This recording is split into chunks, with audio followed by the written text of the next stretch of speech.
السلام علیکم جی، شروع کرتا ہوں درود پاک سے۔ الصلاۃ والسلام علیکہ یا رسول اللہ، الصلاۃ والسلام علیکہ یا حبیب اللہ۔ ابھی میں آیا ہوں مسجد علی میں اور ماشاءاللہ صلاۃ تسبیح پڑھی ہے، آج ختم قرآن تھا ادھر، تو ابھی نعت بھی پڑھی ہے، تو آپ نعت سنیے گا، بتائیے گا نعت کیسی پڑھی ہے، ٹھیک ہے نا؟ کیونکہ میں ہی نہیں پر قربان زمانہ ہے، یہ میں نے نعت پڑھی ہے، سنیے گا اور آگے سے کمنٹ بھی کریے گا، شیئر بھی کریے گا، اور جو بھی نعت ہوگی، کلام ہوگا، جو کچھ بھی ہوگا آپ کو دکھایا جائے گا، دعا میں شامل کیا جائے گا۔ آپ نے سب سبسکرائب کرنا ہے۔ میری طبیعت بھی خراب ہے، بخار تھا مجھے کل، تو اللہ پاک نے کرم کیا ہے، میرا گلا خراب ہے، مجھے ریشہ ہے، ہلکا سا بخار بھی ہے، تو سب نے دعا بھی کرنی ہے، ٹھیک ہے؟ ابھی جو ہو رہا ہے اندر نعت ہے، جو کچھ بھی ہے آپ کو دکھایا جائے گا۔ اللہ اللہ کیے جانے سے اللہ نہ ملے، اللہ اللہ کیے جانے سے اللہ نہ ملے، اللہ والے ہیں جو اللہ سے ملا دیتے ہیں۔ ایک میں ہی نہیں ان پر قربان زمانہ ہے، سبحان اللہ۔ ایک میں ہی نہیں ان پر قربان زمانہ ہے، ایک میں ہی نہیں ان پر قربان زمانہ ہے، ایک میں ہی نہیں ان پر قربان زمانہ ہے، جو رب دو عالم کا، جو رب دو عالم کا محبوب یگانہ ہے، ایک میں ہی نہیں ان پر قربان زمانہ ہے۔ آپ کو نا سبحان اللہ، سبحان اللہ۔ کل پل سے ہمیں جس نے خود پار لگانا ہے، کل پل سے ہمیں جس نے خود پار لگانا ہے، کل پل سے ہمیں جس نے خود پار لگانا ہے، وہ بابا ہے، حسنین کے نانا ہے، سبحان اللہ۔ زہرا کے وہ بابا ہے، حسنین کے نانا ہے، جو رب دو عالم کا محبوب یگانہ ہے۔ آؤ در دارا پر پھیلائے ہوئے دامن، یہ نسل کریموں کی لجپال گھرانہ ہے، ایک میں ہی نہیں ان پر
لفظ پہ غور دیکھیے، کہتے سبحان اللہ۔ اے ماہ رمضان اے رب کے مہمان، اے ماہ رمضان اے رب کے مہمان، اے ماہ رمضان اے رب کے مہمان، تیرا آنا مبارک ہو۔ سب کی آواز نہیں ہے۔ اے ماہ رمضان اے رب کے مہمان، اے ماہ رمضان اے رب کے مہمان، تیرا آنا مبارک ہو، تیرا آنا مبارک ہو۔ رکھیں گے روزے پڑھیں گے قرآن، رکھیں گے روزے پڑھیں گے قرآن، تیرا آنا مبارک ہو۔ مہینہ ہے تو بخشش کا خزینہ ہے، تو رحمت کا مہینہ ہے، تو بخشش کا خزینہ ہے، جھڑ جائیں گے گناہ بڑھیں گی نیکیاں، تیرا آنا مبارک ہو۔ ہو۔ اے ماہ رمضان اے رب کے مہمان، تیرا آنا مبارک ہو۔ وَنُنَزِّلُ مِنَ الْقُرْآنِ مَا هُوَ شِفَاءٌ وَرَحْمَةٌ۔ صدق اللہ مولانا العظیم۔ وقت چونکہ کافی ہو رہا ہے تو کوشش کروں گا کہ اپنی بات مختصر کروں۔ اللہ تبارک و تعالیٰ نے قرآن پاک جو نازل کیا ہے تو علماء فرماتے ہیں کہ اس میں 3 موضوعات واضح طور پر بار بار بیان کیے گئے ہیں۔ اب تو ذوق ہی ختم ہو گئے قرآن سننے کے۔ ہمارے یہاں کراچی میں اب بھی ایسی مساجد ہیں جہاں 4 رکعت کے بعد جو پارے پڑے ہوتے ہیں ان کی مختصر تفسیر ہوتی ہے، پھر اس کے بعد اگلی 4 رکعت ہوتی ہے، پھر ان پاروں کی مختصر تفسیر ہوتی ہے۔ لوگ یہ سمجھنا چاہتے ہیں کہ اللہ تعالیٰ کیا فرما رہے ہیں۔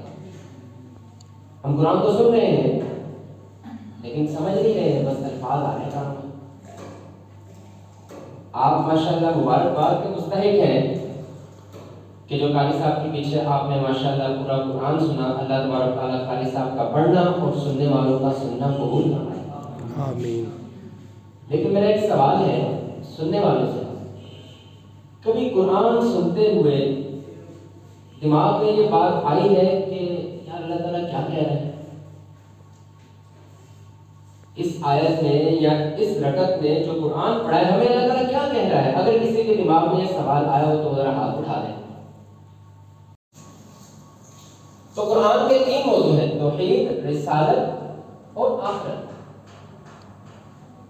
اگر ہم قرآن کا بغور مطالعہ کریں، جیسا کہ میں نے آپ سے کہا کہ قرآن سمجھنے کے لیے آیا ہے، تو علماء فرماتے ہیں کہ قرآن پاک میں جو آخری حصہ ہے اس میں یہ تینوں موضوعات اس قدر واضح اور شدت سے بیان ہوئے ہیں کہ ان کے بغیر پچھلے پاروں میں اس طرح نہیں بیان۔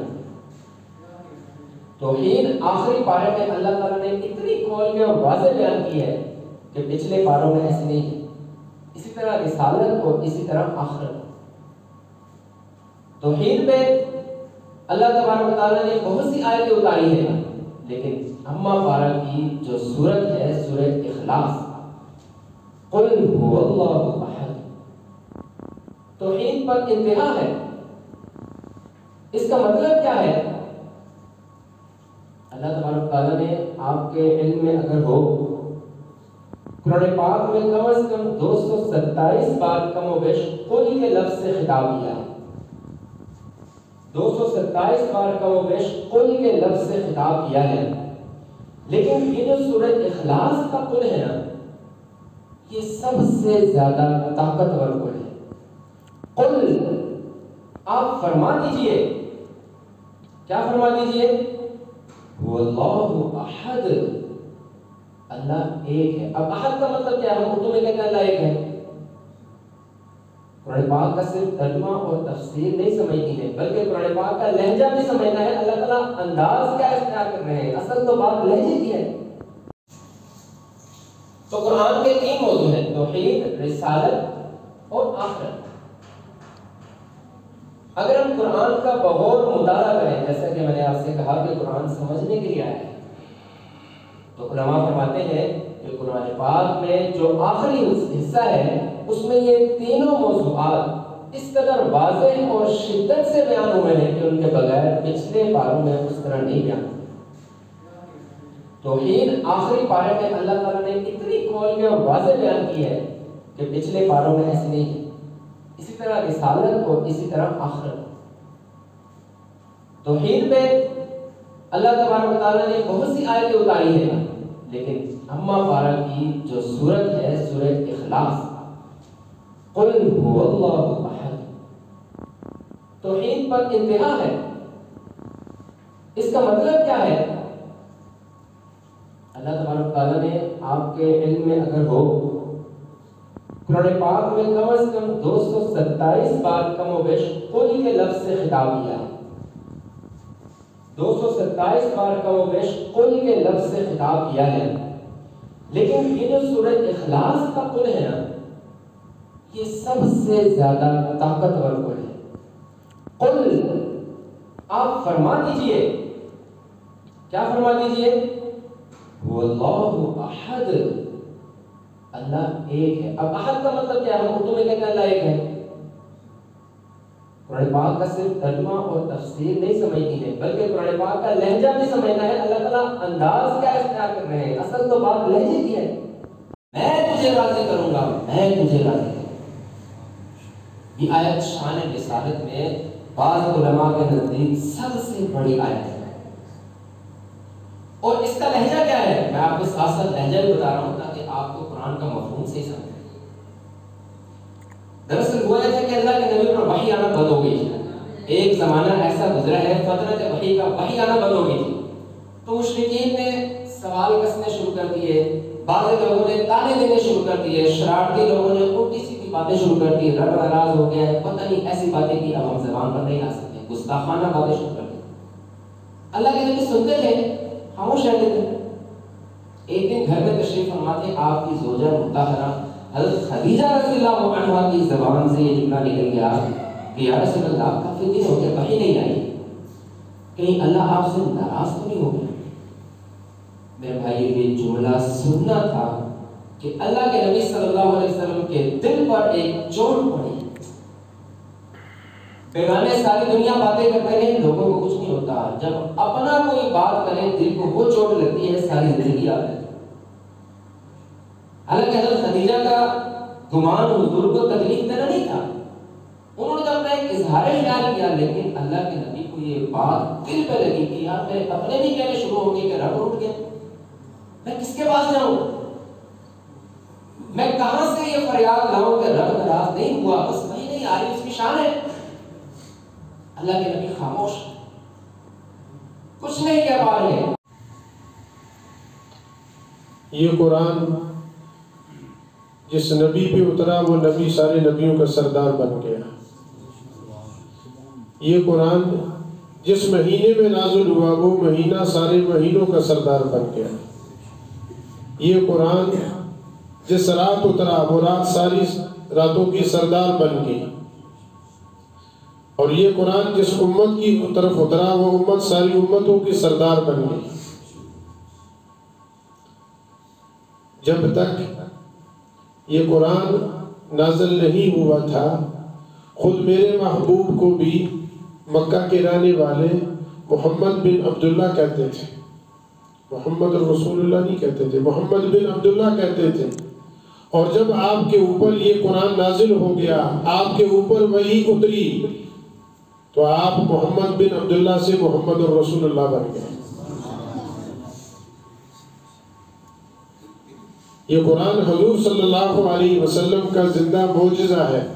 اللہ پاک نے سابقہ انبیاء علیہ السلام کو بھی معجزے عطا فرمائے تھے، جیسے سلیمان علیہ السلام کو اللہ نے انگوٹھی دی تھی، اس انگوٹھی کی وجہ سے جن دو اور پریاں ان کے تابع تھی، اور موسیٰ علیہ السلام کا عصا ڈنڈا ان کا معجزہ تھا، وہ زمین پہ پھینکتے تو سام بن جاتا تھا، پتھر پہ مارتے تھے تو پتھر سے 12 چشمہ جاری ہو جاتے تھے، اور دریا پہ مارتے تھے دریا میں خشک راستے بن جاتے تھے۔ لیکن وہ نبی جب چلے گئے تو ان کے معجزے بھی ختم ہو گئے، لیکن ہمارے نبی پاک صلی اللہ علیہ وسلم کو اللہ پاک نے بہت سارے معجزے دیے۔ حضرت علی رضی اللہ عنہ کی غزوہ خیبر کے موقع پہ آنکھیں خراب تھیں، آنکھیں دکھ رہی تھیں، حضور صلی اللہ علیہ وسلم نے آنکھوں پہ لعاب لگایا تو وہ آنکھیں ایسی ہوگی گویا کہ وہ بیمار، وہ خراب تھی نہیں۔ اور حضور صلی اللہ علیہ وسلم نے حضرت ابو ہریرہ رضی اللہ عنہ کی بکری کے وہ مائی حلیمہ کی بکری، اس کے جو ہے نا وہ اس کے تھنوں پہ ہاتھ لگایا کہ اس کے تھن جو ہے نا وہ دودھ سے بھر گئے، اور آپ صلی اللہ علیہ وسلم نے کھانے میں لعاب ڈالا تو کھانا جو ہے نا وہ بڑھ گیا، آٹے میں لعاب ڈالا تو وہ 1500 کے لشکر کو وہ کھانا کافی ہو گیا، وہ کھانا کافی ہو گیا۔ کنویں میں آپ نے لعاب ڈالا تو کنویں کا کڑوا پانی میٹھا ہو گیا۔ تو آپ صلی اللہ علیہ وسلم نے آپ کو بہت سارے معجزے عطا فرمائے تھے، لیکن ان سب میں سب سے بڑا معجزہ یہ قرآن پاک ہے۔ یہ قرآن پاک ہے کہ جس طرح میرا پیغمبر سید الانبیاء ہے، اسی طرح یہ قرآن سید الکتب ہے۔ جب تک خدا کی خدائی رہے گی، جب تک خدا کی خدائی رہے گی، کملی والے کی مصطفی رہے گی۔ لے جی محفل ہو گیا ختم، قرآن پاک کا ختم خاتم ہو گیا ختم، اب چلتے ہیں بس گھر۔ جو آپ محفل نعت جو نعت پڑھی ہے وہ بھی سنیے گا، خطاب ہے وہ سنیے گا، اور چینل کو سبسکرائب کریں، لائک کریں، شیئر کریں۔ ٹھیک ہے، اللہ حافظ، اپنا خیال رکھنا۔